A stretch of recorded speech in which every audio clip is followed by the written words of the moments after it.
History of presidents के time के period में आपने पहली बार देखा होगा कि एक ऐसा प्रेसिडेंट आया है ट्रम्प, जो कि अपनी खुदाई ग्रेवयार्ड की खुद पैदा कर रहा है। कैसे?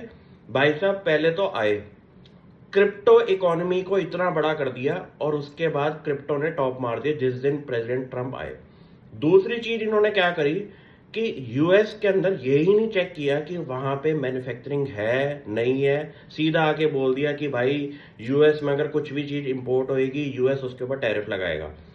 आपने हिसाब किताब देखो, मार्केट डिसाइड करती है क्या सही है क्या गलत है। 6 ट्रिलियन से ज्यादा की मार्केट टूट चुकी है यूएस की।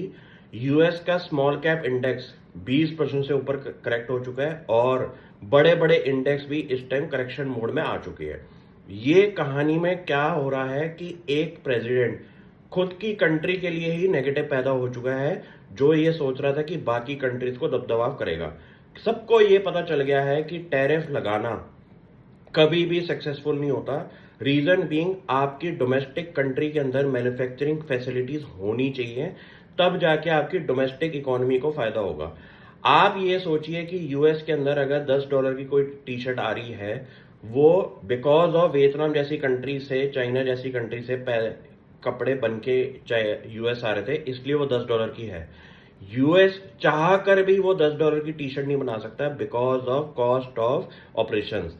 कोई भी चीज पकड़ लीजिए, कॉस्ट ऑफ ऑपरेशंस ही वहां पे इतने ज्यादा हो जाएंगे कि यूएस उन चीजों को कम्पीट ही नहीं कर सकता because of high wages, high capital expenditure और हाई कॉस्ट ऑफ ऑपरेशंस। इन तीनों चीजों की वजह से यूएस एक बहुत बड़े रिसेशन की तरफ जा रहा है, जिसके आफ्टर इफेक्ट्स पूरी वर्ल्ड इकोनॉमी में आने वाले हैं। आप ये सोचिए कि ट्रम्प जब आया तो क्रिप्टो जैसी चीज को जब प्रमोट कर रहा था, जिसका प्रोडक्टिविटी के अंदर कोई काम नहीं आने वाला, तो आप ये सोचिए किस मेंटेलिटी से ये आया है। और इसका सबसे बड़ा पॉजिटिव इंपैक्ट क्या होने वाला है कि वर्ल्ड के अंदर फेड जो है अपने रेट ऑफ इंटरेस्ट जब कम करना शुरू करेगा, तो हर कंट्री इसको फॉलो करने वाली है। तो जब जब रेट ऑफ इंटरेस्ट कम होते हैं तो डेवलपिंग कंट्रीज के अंदर बहुत फ्लड ऑफ मनी आता है, जिसके आफ्टर इफेक्ट्स फ्यूचर में जाके आपको दिखाई देने वाले हैं। क्यों? क्योंकि पूरी की पूरी गेम क्या है, इंटरेस्ट रेट का फैक्टर। आज की डेट में यूएस के अंदर इंटरेस्ट रेट जो है हाईएस्ट लेवल पे चल रही है। अब फेड को अपने इंटरेस्ट रेट भी करने पड़ेंगे, क्योंकि because of recession scenario in the economy, और उसकी वजह से वर्ल्ड की इकोनॉमीज भी अपने रेट ऑफ इंटरेस्ट कम करेंगी, जिससे इंडिया जैसी कंट्री को सबसे ज्यादा फायदा होने वाला है। लेकिन इस टाइम पीरियड में 2025 में तो कुछ नहीं होगा।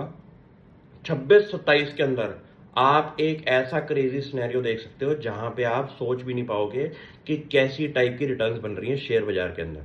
टाइम पीरियड लगने वाला है, क्योंकि अब इस टाइम पीरियड के अंदर टाइम फैक्टर ऊपर की तरफ जा रहा है, जो कि लॉन्ग टर्म विजन की तरफ जा रहा है। ये टाइम पीरियड है स्टेबल माइंडसेट का, और यहाँ पे आपको मेंटल स्टेबिलिटी बहुत जरूरी है, क्योंकि पोर्टफोलियो टूटेंगे, बढ़ेंगे, क्योंकि जिस हिसाब से ग्लोबल सिनेरियो चेंज हो रहा है। Thank you.